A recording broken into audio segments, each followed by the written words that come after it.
Payman. Thank you, Chair. Good morning.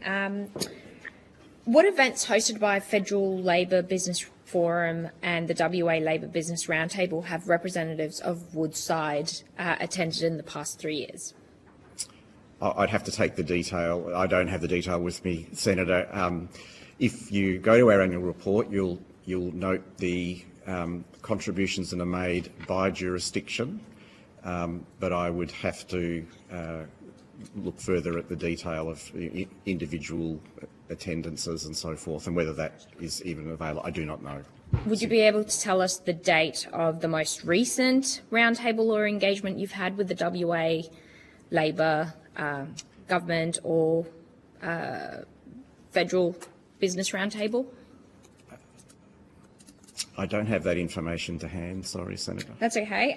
What donations have been made by Woodside to political parties, in particular the WA Labor Party and the Federal Labor Party, for the financial year to date? This current financial year, obviously the financial year is still in process, so the data would be still being collated. I know you'll be aware of this. The Western Australian electoral donation system effectively has a short declaration period after any contribution's been made. That might be worth.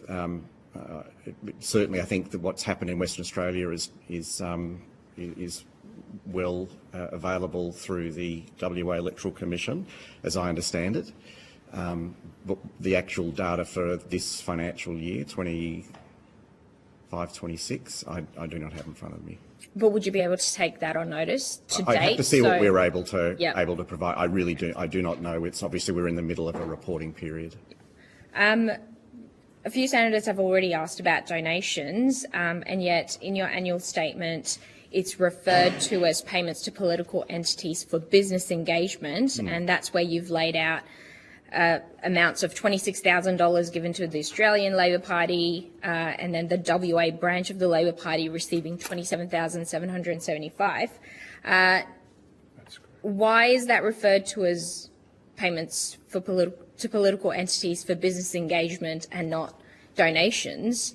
And are you essentially buying access to the politicians who are in government to do your bidding? Well, I would go back to probably the really important point here is the matters that we're discussing today are matters of very substantial public and community interest. It's important that we have an opportunity to engage in policy discussions with stakeholders, a wide spectrum of stakeholders.